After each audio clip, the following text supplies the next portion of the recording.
आज क्षमा वाणी पर्व है। मन का पर्व नहीं है, वाणी का पर्व है। काया का पर्व नहीं है, वाणी का पर्व है। क्यों?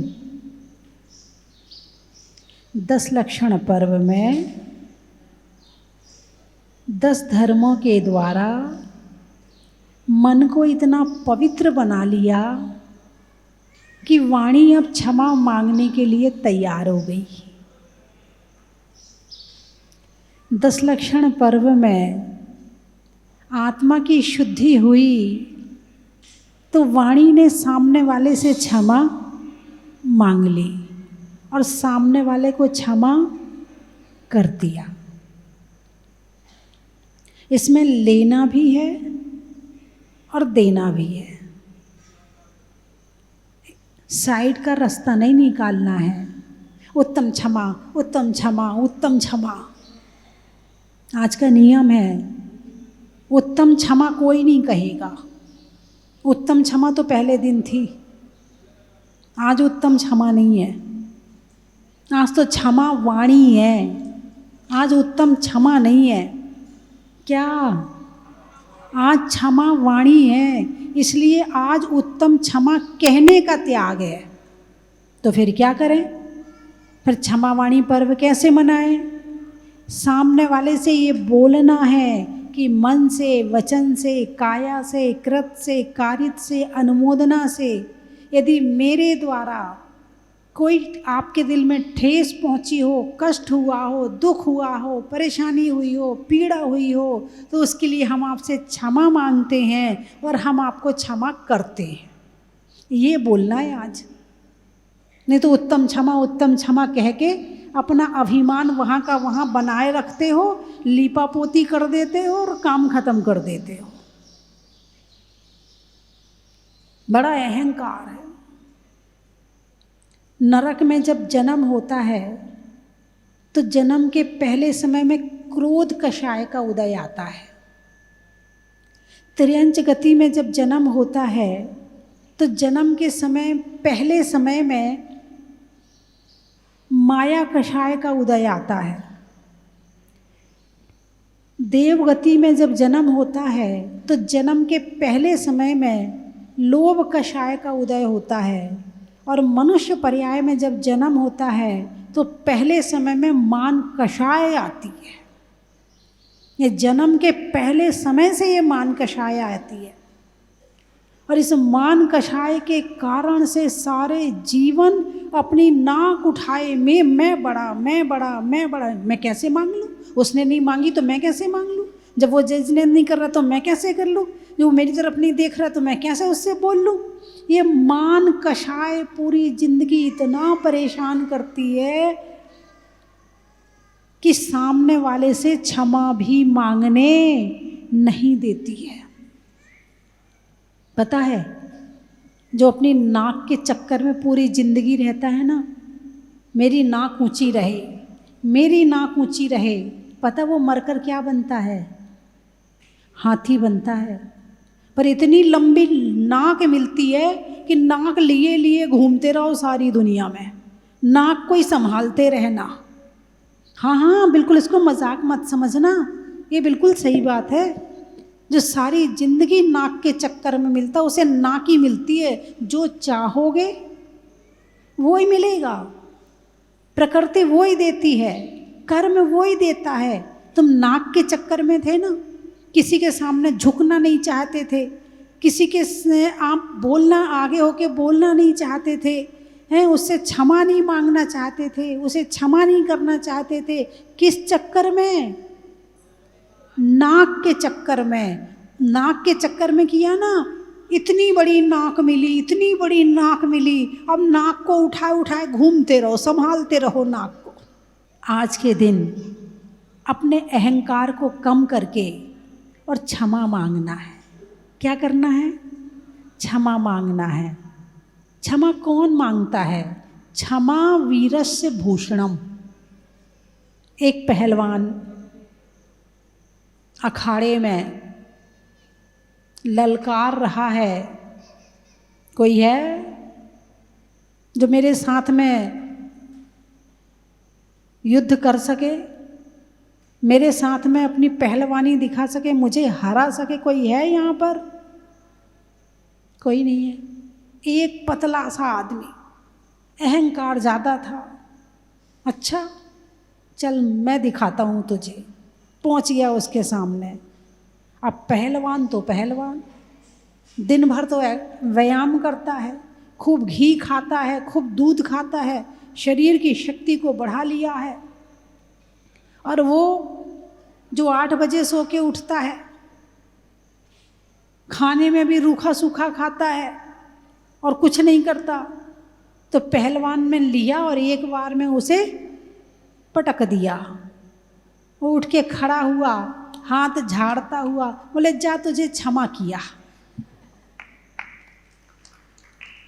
बोले उसकी क्षमा मानी जाएगी क्या? हैं? किसकी क्षमा मानी जाएगी? पहलवान की। क्षमा वीरस्य भूषणम, क्षमा वीरों का आभूषण है। क्षमा करने वाला वीर होता है, शक्तिशाली होता है। और एक और श्लोक आपने अपने स्कूल की क्लास में पढ़ा होगा, क्षमा शोभिति उस भुजंग को। याद है? क्षमा शोभिति उस भुजंग यानी सांप, क्षमा शोभिति उस भुजंग को जिसके पास गरल है। गरल यानी जहर। क्षमा शोभिति उस भुजंग को जिसके पास गरल है, और उसका क्या जो दंतहीन विषहीन और सरल है। एक सांप के पास में जहर है और वो कहे चल मैं तुझे क्षमा करता हूँ, तुझे नहीं काटूंगा, तो उसकी क्षमा है। और जिसके पास ना तो जहर है ना दांत है और वो कहे जा तुझे क्षमा किया, तो उसकी क्षमा नहीं मानी जाएगी। तो क्षमा वीरों का आभूषण है। क्षमा वही करता है जो वीर होता है, और क्षमा वही मांगता है जो वीर होता है। लेकिन क्षमा मांगने में इतनी इंसल्ट महसूस होती है, इतनी इंसल्ट महसूस होती, क्यों मांग? और क्षमा कर, जिससे क्षमा मांग रहा है उसको भी क्षमा की क्वालिटी नहीं पता है।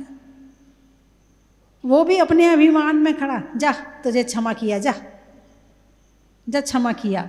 ये क्षमा है? ये क्षमा ऐसे दी जाती है हाथ हिला के, अपना अभिमान दिखा के? ये तो गलती पे गलती हो रही है।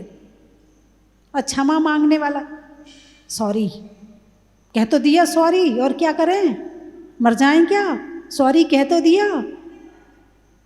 ऐसे सॉरी कहने वाले भी होंगे, अरे बोलिए ना, हैं? हाँ, तो क्षमा मांगने का भी एक तरीका है। उसमें सरलता होनी चाहिए, उसमें विनम्रता होनी चाहिए, उसमें विनय होनी चाहिए। यदि क्षमा मांगने में विनय नहीं है तो तुमने क्षमा नहीं मांगी, अहंकार और दिखा दिया कि चल भैया तू ठंडा हो जा, सॉरी कह दिया, एक शब्द कह दिया सॉरी, बस। तो क्षमा मांगने का एक सिस्टम है, एक तरीका है। हाथ जोड़ो, सामने वाले की तरफ देखो, मुस्कुराओ, फिर कहो कि मन से, वचन से, काय से, कृत से, कारित से, अनुमोदना से, हृदय की गहराइयों से, भावों से, विचारों से, हैं, हृदय और शरीर के रोम रोम से जो भी मेरे से गलती हुई हो उसकी क्षमा कीजिए, और मैं भी आपको क्षमा करता हूँ। ये है क्षमा मांगने का तरीका। अरे बोलिए ना, हैं? नहीं तो एक शब्द सॉरी, बस हो गया। और कह तो दिया, बार बार कहेंगे, सुना नहीं क्या तुमने? सॉरी इतने धीरे से कहेंगे, इतने धीरे से कहेंगे कि उसको सुनाई भी नहीं पड़ेगा। गलती इतनी जोर से करेंगे, इतनी जोर से करेंगे कि दुनिया को पता चलेगा, और सॉरी इतने धीरे से कहेंगे कि उसको सुनाई नहीं पड़ेगा। एक व्यक्ति तो मेरे पास आता है, अपनी गर्दन पूरी नीचे झुका लेता है, फिर कहता क्षमा करो, क्या कहता मुझे पता ही नहीं चलता। जब उसका अहंकार मेरे सामने नहीं हो पा रहा, झुका तो है, शरीर से तो झुका है लेकिन वाणी से नहीं झुक पा रहा है। मन में विनय, वचन में विनय और काया में विनय, तीनों में विनय जरूरी है। जब वो चिल्लाता है तो ऐसा चिल्लाता कि पूरा मोहल्ला सुन ले, और जब वो क्षमा मांगता है तो उसको ही सुनाई ना पड़े, ऐसे मांगता है। बंधुओं, आज क्षमा वाणी पर्व है। मनुष्य का विकास क्यों हुआ? त्रियंचों का विकास क्यों नहीं हुआ? अरे बोलिए ना। इसके दो कारण हैं। पहला कारण है वाणी और दूसरा कारण है दो हाथ। मनुष्यों के पास दो हाथ और दो पैर हैं, और पशुओं के पास 4 पैर हैं। उनके हाथ भी क्या बन गए? अरे बोलिए ना, पैर बन गए। यदि धर्म नहीं करोगे, इन हाथों से हाथ जोड़कर क्षमा नहीं मांगोगे, इन हाथों से पूजा नहीं करोगे, इन हाथों से अभिषेक नहीं करोगे, इन हाथों से दूसरों को आहार खिलाओगे नहीं, आहार दान नहीं दोगे, इन हाथों से अच्छे काम नहीं करोगे, तो अगले जन्म में ये हाथ पांव बन जाएंगे। बात समझ में आई कि नहीं आई? मैंने कहा था ना, जो अपने अभिमान में, अपनी अकड़ में घूमता है, ना क्षमा मांगता है ना क्षमा करता है, वो क्या बनता है? हाथी बनता है। उसके हाथ क्या बन गए? पाँव बन गए। उसके नाक क्या बन गई? सूंड बन गई। अब बताओ, तुम अपनी दुर्गति कराना चाहते हो क्या? नहीं करवाना चाहते हो तो जिन जिन से तुम्हारी गांठ बंधी हो आज खोल लेना। कमठ ने क्या किया था? बैर बांधा था। पारसनाथ ने क्या किया था? क्षमा किया था। पारसनाथ क्या बने? भगवान बने। कमठ क्या बना? कभी सांप बना, कभी अजगर बना, कभी भील बना, और नरक जाता रहा, नरक जाता रहा। कौन? क्रोध नीचे ले जाता है और क्षमा ऊपर ले जाती है। जो क्रोध करता है, बैर बांधता है, वो भारी होता है, और भारी चीज कहाँ जाती है? नीचे की तरफ जाती है। और जो उससे हल्का होकर क्षमा मांग लेता है, वो कहाँ जाता है? वो ऊपर की तरफ जाता है। अब औरों को क्षमा तो छोड़ो, आजकल के समय में तो पत्नी पति को क्षमा नहीं करती और पति पत्नी को क्षमा नहीं करता, और इतने अकड़ जाते हैं दोनों, इतने अकड़ जाते हैं दोनों कि दोनों को फिर तलाक लेना पड़ता। तू जान तेरा काम जान, वो कहता तू जान तेरा काम जान। हो रहा है कि नहीं हो रहा? किसकी वजह से? क्षमा नहीं होने की वजह से। पति से गलती हुई है, पत्नी क्षमा कर दे। पत्नी से गलती हुई है, पति क्षमा कर दे। और जहाँ क्षमा के साथ रहते हैं वहाँ पर लड़ाई बाई चांस हो भी जाए तो ख़त्म होने में टाइम नहीं लगता है। आपको अपनी 10 साल पुरानी बातें याद हैं क्या? बोलिए, याद है? नहीं है। 20 साल पुरानी नहीं है। पिछला जन्म याद है? नहीं है। लेकिन जो कषाय बांधी है ना, वो जरूर याद होएगी। हाँ, वो तो ऐसी याद रहती, बुरी बातें तो ऐसी याद रहती हैं, ऐसी बांध के रखते। उसने उस दिन उस जगह पे मुझे ऐसा ऐसा कहा था। और इतने प्रवचन सुनते। एक जगह पे एक गुरुजी प्रवचन कर रहे थे, पहले सुनाया फिर सुना देती। बड़ी अच्छी कथा है।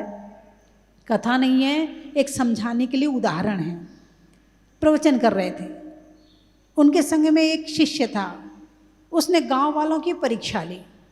प्रवचन के बीच में खड़ा हुआ और गांव वालों को 2-4 गालियां देके और भाग गया। 15 दिन बाद लौट के आया। गांव वालों को गुस्सा तो बहुत आया, मगर चुप रहे क्योंकि अभी साधु सामने बैठे हैं। 15 दिन बाद वो वापस आया, पकड़ के लाए, गुरुजी ये आपका शिष्य है, देखो इसको इतना नहीं है कि गाली नहीं देनी चाहिए, इसने हम लोगों को ऐसी ऐसी गालियां दी हैं। तो मुस्कुराने लगा। देखो देखो ये मुस्कुरा भी रहा है। तो गुरुजी ने कुछ नहीं कहा, वो चुप बैठे रहे। शिष्य बोला, गुरुजी मैंने कौन सी गालियां दी थी इनसे पूछो। तुरंत सबने ने बता दी, सबने बता दी। अब बोला, गुरुजी उस दिन जिस दिन मैंने गाली दी थी उसी दिन आपने प्रवचन में क्या कहा था वो इनसे पूछो।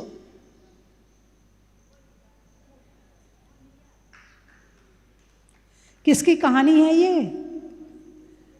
अरे बोलिए ना, ये कहानी किसकी है?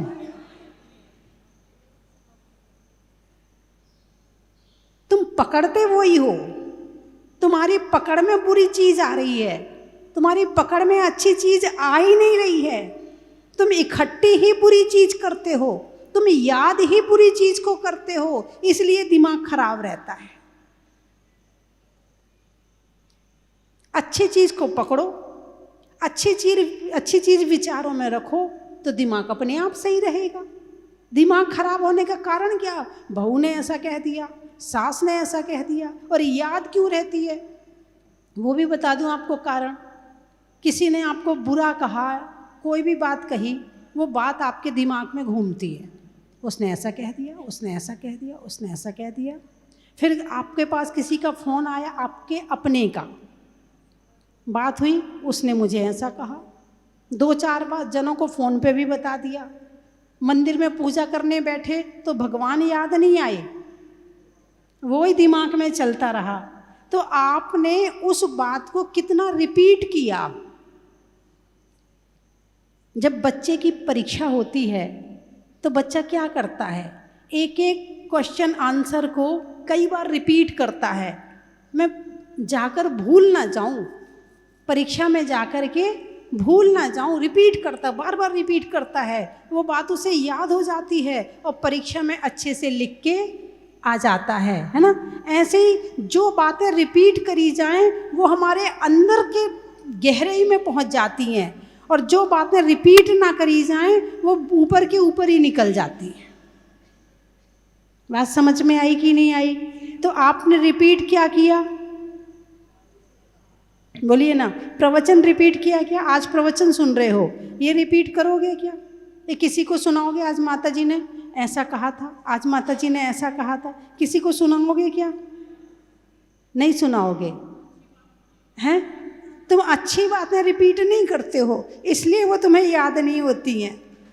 तुम बुरी बातें रिपीट करते हो, इसलिए तुम्हें वो याद हो जाती है, इसलिए ज़्यादा दिन तक और कई सालों तक याद रहती हैं। कुछ समझ में आया कि नहीं आया? आया? तो आज क्षमा वाणी का पर्व है। क्षमा वाणी के दिन ये मन में भाव बनाओ कि कोई कितना बुरा कहेगा उसको रिपीट नहीं करेंगे। बोलिए, कौन कौन कर सकता है? देख लो, नियम कठिन है, एक दिन में छूटने वाला नहीं है। प्रयास कर सकते हैं, प्रयास कर सकते हैं ना। प्रयास का मतलब ऐसे नहीं कि मुझे हाँ माता जी कोशिश करेंगे और छोड़ दो, ऐसे नहीं। ना हाँ में ना में, हो गया तो ठीक, नहीं हुआ तो कोई बात नहीं। हाँ, प्रयास, संकल्प पूर्वक प्रयास करना है ना। कि कोई कुछ कह देगा तो उसका बुरा नहीं मानेंगे, और बुरा लग भी गया तो उसे 1-2 दिन में क्षमा कर देंगे। ज़्यादा दिन मत लगाना, कोई बात नहीं, जो हो गया सो हो गया। वचन थे, जैसे आपने पत्थर उठाया, दीवार को मारा, पत्थर दीवार में चिपका क्या? बोलिए ना, पत्थर दीवार में चिपका क्या? नहीं चिपका ना। ऐसे सामने वाले ने कहा तो वो शब्द थे, वो शब्द तुम्हारे कान में टकराए और झड़ गए, तुमने उसे पकड़ लिया। शब्द तो झड़ गए, लेकिन शब्दों के जो भाव थे वो तुमने उसे पकड़ लिया। यदि वो नहीं पकड़ते, भाई शब्द थे, कोई चीज़ लग जाती है, यूं झाड़ देते और झड़ गए। ज़्यादा हुआ पानी से धो लिया। तो मैं हमेशा भजन में भी कहती हूँ, बोलो तो मीठा बोलो, कड़वा कभी न बोलो, मीठे वचन से प्यारे हर राह राज दिल के खोलो, बोलो तो मीठा बोलो। एक बार की बात है कि एक व्यक्ति ने चिट्ठी लिखी गांधी जी को और बड़ा बड़ा बुरा लिखा। उसके बाद वो चिट्ठी गांधी जी के पास पहुंची। वो बिना नाम की चिट्ठी थी। कैसी चिट्ठी थी? बिना नाम की चिट्ठी। और चिट्ठी जब पहुंची तो वो व्यक्ति सामने बैठा था कि देखो पढ़ के इन्हें कैसा लगता है। गांधी जी ने चिट्ठी पढ़ी, शांत। उन्हें अपने मन पे कंट्रोल था, शांत। चिट्ठी को उठा के एक तरफ रख दिया और उसका जो लिफाफा था वो खाली, पहले के लोग कागज़ का बड़ा यूज कर लेते थे, और वो लिफाफे का उसको खोल करके उसका पेज बना लिया और उसमें लिखना शुरू कर दिया। अब वो कहे ना गुस्सा आया क्यों नहीं, मैंने तो इतनी बुरी बुरी बातें लिखी हैं कि ये परेशान हो जाएंगे, और इन्हें गुस्से ही नहीं आया। अब वो परेशान, कौन परेशान? यदि सामने वाला गुस्सा नहीं करे ना तो सारे परेशानी उसको होती है जो गुस्सा कर रहा है। फिर पता वो क्या कहता, हम इतनी देर से भौंक रहे हैं तुम्हें समझ में नहीं आता। बोलिए कहते कि नहीं कहते हो? जब सामने वाले पे असर ना हो तो क्या कहते हो? हम इतनी देर से भौंक रहे तुम्हें समझ में नहीं आता है। तो जो अकेला बोल सकता है उसका नाम को क्या है? जो नहीं मैं नहीं बोल रही। एक ही प्राणी ऐसा है जो अकेला बोलता है। एक चिड़िया ची ची करती तो दूसरी चिड़िया ची ची करती है, लेकिन एक प्राणी ऐसा है जो घंटों अकेला भौंक सकता है। तो सामने वाले पे असर ना हो तो वो अपने आप को क्या मान लेता है? तुमने नहीं कहा उससे कुछ भी, तुम तो शांत रहो। ठीक है भाई बोल ले, कितनी देर बोलेगा? कितनी देर बोलेगा? गुस्से में कोई कितनी देर रह सकता है? ज़्यादा देर नहीं रह सकता है। जैसे अग्नि है, अग्नि का स्वभाव गर्म है, पानी का स्वभाव ठंडा है। भाई अग्नि क्रोध है और मन भाव ठंडा है। वो जब उसमें क्रोध मिल गया तो वो गर्म हो गया। अब वो पानी गर्म हो गया तो सामने वाले को जला दिया, सामने वाले को जलाया तो उसको भी गुस्सा आ गया। फिर दोनों मिलके फिर मामला पूरा गर्म करते हैं और घर को नरक बना देते हैं। नारकी क्या करते हैं? सबसे ज़्यादा क्रोध करते हैं। और स्वर्ग में क्या है? शांति है। तो जिस घर में क्रोध आदि कम होता है और शांति से रहते हैं वो देव हैं, उनके घर में स्वर्ग है। और जो अपने घर को स्वर्ग बनाता है वो स्वर्ग में जाता है, और जो अपने घर को नरक बनाता है वो नरक में जाता है। बस सीधा सीधा गणित है। तुम्हें कहाँ जाना है इससे पता कर लो कि तुम्हें कहाँ जाना है। अपने घर को नरक बनाया है तो वहाँ जाओगे, और अपने घर को स्वर्ग बनाया है तो स्वर्ग जाओगे। सीधी सी कारण बात है, उसमें कहीं कोई दिक्कत वाली बात नहीं। किसी से पूछने की जरूरत नहीं है कि मैं अगले जन्म में कहाँ जाऊँगा। अच्छा ये बताओ, क्रोध करने में मेहनत लगती है कि प्रेम से बोलने में मेहनत लगती है? देख लो, मेहनत किस काम में ज़्यादा है? हैं? क्रोध करने के लिए क्या क्या करना पड़ता है? दिमाग को गर्म करना पड़ता है, आँखें लाल करनी पड़ती हैं, ज़ोर ज़ोर से चिल्लाना पड़ता है, हाथ पांव पटकने पड़ते हैं, और कुछ ज़्यादा गुस्सा आ जाए तो फिर सामान उठा उठा के फेंकना पड़ता है। कितनी मेहनत का काम है कि नहीं है? और फिर जब क्रोध ठंडा होता है तो फिर खुद ही समेटते फिरते हैं। जब गुस्सा आता है तो टीवी भी तोड़ देते हैं, बीवी भी तोड़ देते हैं, और फिर ठंडा होता है तो फिर टीवी भी सुधरवाते हैं और बीवी भी सुधरवाते हैं। हाँ मनाते फिरते हैं, फिर रूठे को मनाने, ये गिफ्ट ले ले, ये कर ले, ये दे दूंगा, वो दे दूंगा, तू ले तो तू मान तो जा। हैं? तो इतनी ऐसी मेहनत करना क्यों कि जिसके बाद और मेहनत करनी पड़े? यदि थोड़ी देर को अपने आप को कंट्रोल कर लेते, जैसे गाड़ी चल रही है और गाड़ी में यदि ब्रेक हो तो गाड़ी का एक्सीडेंट नहीं होगा, ऐसे अपने अंदर संयम हो, अपने अंदर अनुशासन हो, अपने को खुद को संभालने की ताकत हो तो एक्सीडेंट होगा नहीं, और होगा नहीं तो चोट नहीं लगेगी, और चोट नहीं लगेगी तो फिर सुधरवाना नहीं पड़ेगा। अरे बोलिए ना, हैं? पहले गुस्सा करोगे फिर मनाओगे, इससे अच्छा गुस्सा करो ही मत, थोड़ी देर के लिए इसको मुंह बंद कर लो। इतनी मेहनत काय को करते, सारी दुनिया मेहनत का काम करती है। वैसे तो काम करने से तो बचते हैं, काम चोरी करते हैं, ये ना करना पड़े, वो काम ना करना पड़े, ये ना करना पड़े, काम चोरी करते, और क्रोध करने की मेहनत को खूब करते हैं। अच्छा, आपके यहाँ भी ऐसा हो जाता क्या है? सुना है, देखा है आपने? हाँ, आपने तो देखा, मेरे पास तो उदाहरण आए हैं। एक पति अपनी पत्नी को लेके आया, बोले माता जी ये गुस्से में मोबाइल फेंक देती है, फिर बाद में नया दिलवाओ इसको, इसको तो चिंता है नहीं, कमा के तो मैं लाता हूँ, और इतना गुस्सा करती है। अरे क्यों करते हो गुस्सा? इतने पाप बंद होता है, इतना कर्म का बंद होता है कि फल ऐसा भुगतना पड़ेगा, अभी भी भुगत रहे हो और बाद में भी भुगतोगे। गुस्से का क्या मतलब है? सामने वाले ने गलती करी, गुस्सा तुमने किया, सामने वाले की गलती की सजा तुम भोग रहे हो। गलती तो सामने वाले ने करी, सजा तुम भोग रहे हो। नहीं नहीं, वो गलती करता ना, वो झूठ बोलता ना, इसलिए मुझे गुस्सा आता है। अच्छा, तुम्हें सामने वाले के झूठ बोलने पे गुस्सा आता है? तो 5 पाप में एक पाप झूठ है, और 4 कषाय में एक कषाय क्रोध है। एक ने क्रोध किया, एक ने पाप किया, सही कौन? सही कौन? दोनों ही गलत हैं, दोनों ही गलत हैं। इसीलिए अपने क्रोध को कंट्रोल करो।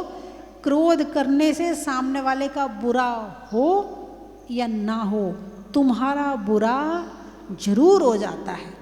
तो पेड़ में तने का, अनाज में चने का, और अपने आप से और सब से क्षमा मांगने का बड़ा ही महत्व है।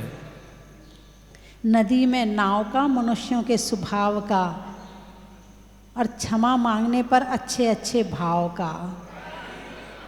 कहाँ कहाँ से आए हैं? दिखाने में, रेल को दिखाने में झंडी का, झंडी में डंडी का, और आने वालों में भवानी मंडी का।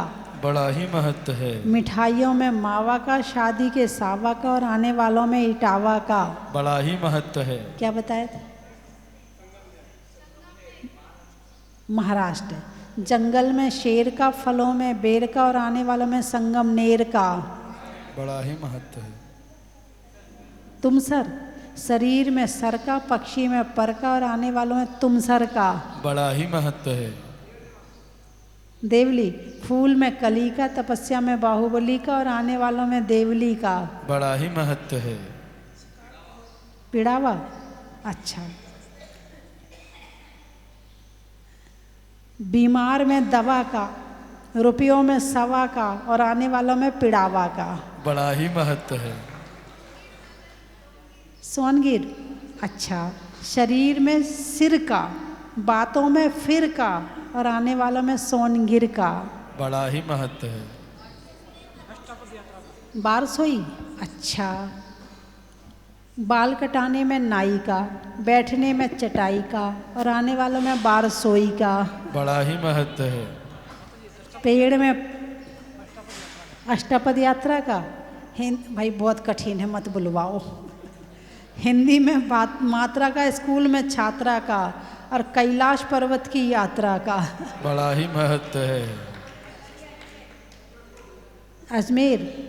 नहीं होने में देर का, फलों में बेर का, और आने वालों में अजमेर का। बड़ा ही महत्व जीवन है। में जरा का, रहने में धरा का, और आने वालों में आगरा का। बड़ा ही महत्व है। बच्चों के लिए लालना का, और झुलाने में पालना का, और आने वालों में जालना का। बड़ा ही महत्व है। गाने में सुर का, नृत्य में नूपुर का, आने वालों में श्रृंगारपुर का। बड़ा ही महत्व है। सुसनेर। बातों के समय के फेर का, नहीं होने में देर का और आने वालों में सुसनेर का। बड़ा ही महत्व है। बच्चों के लिए सावर का, दवाइयों में डाबर का और आने वालों में साबर का। बड़ा ही महत्व है। नागपुर, रिश्तों में ससुर का, देवों में असुर का, आने वालों में नागपुर। अब तो आने वालों नहीं, जाने वालों में आए तो 15 दिन हो गए, अब जाने वालों में नागपुर का। हिंगोली, हिंगोली, अच्छा। दवाई की गोली का, कोयल की बोली का, शिखर जी में डोली का, पर्वों में होली का, होली में रोली का, भगवान के सामने झोली का, रजाई की खोली का, बांधने में मौली का और आने वालों में हिंगोली का। बड़ा ही महत्व है। लिखने में खत का, मकान की छत का और करने वालों में 16 कारण के उपवास और व्रत का। बड़ा ही महत्व है। इंदौर, आम की बौर का, नेता के दौर का, आने वालों में इंदौर का। बड़ा ही महत्व है। पंढरपुर, अच्छा। पशुओं में खुर का, गाने में सुर का, आने वालों में पंढरपुर का। बलोतरा, अच्छा। बातों में खरा का, बातों में खरा का, भोजन में बरा का और आने वालों में बलोतरा का। बड़ा ही महत्व है। चेहरे पर नैन का, बोलने में मीठे बैन का, आने वालों में उज्जैन का। रहने के लिए धरा का, सतियों में अनंग सरा का और आने वालों में पदमपुरा का। बड़ा ही महत्व है। हो गए सारे। सतियों में चंदना का, गणनी में गणनी में अंजना का, सतियों में चंदना का और करने में समय शिखर की वंदना का। बड़ा ही महत्व है। और जहाजपुर की वंदना का। बोलिए 24 भगवान की। मैं अभी चित्तौड़ मधुबन कॉलोनी में 10 लक्षण पर्व की आराधना के लिए पहुंचा था। आप सभी को संदेश माता जी ने आज बहुत अच्छी बात कही है। मैं भी चाहूंगा कि बोलो तो बोलो सभी मीठे वचन और सोचो तो सोचो जीव का जतन। मेरे जीवन का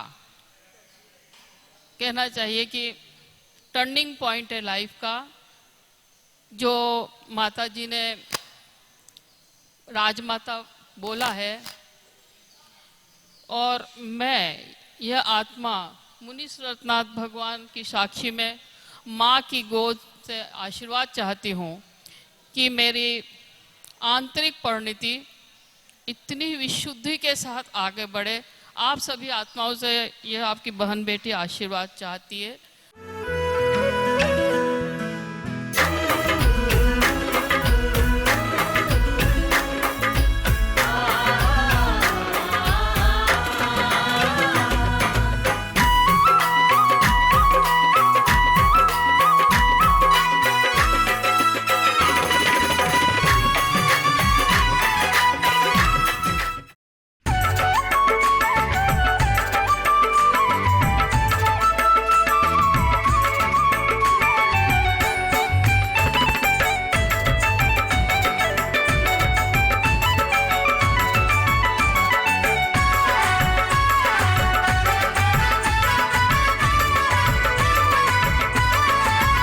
कभी पर्वत सा वजन बढ़ाते हैं, कभी हल्के हो जाते हैं।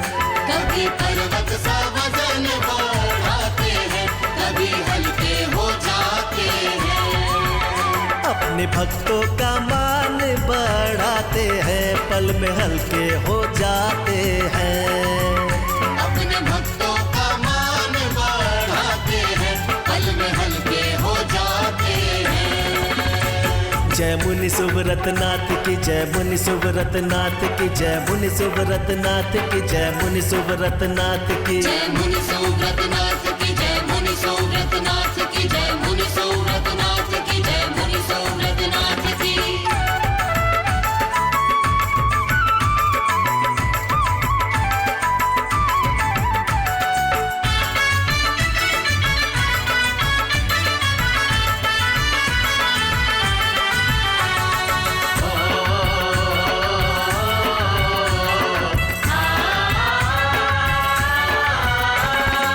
प्रतिमा मनोहर सुंदर है पाई, माता श्री स्वस्ति भूषण जी आई।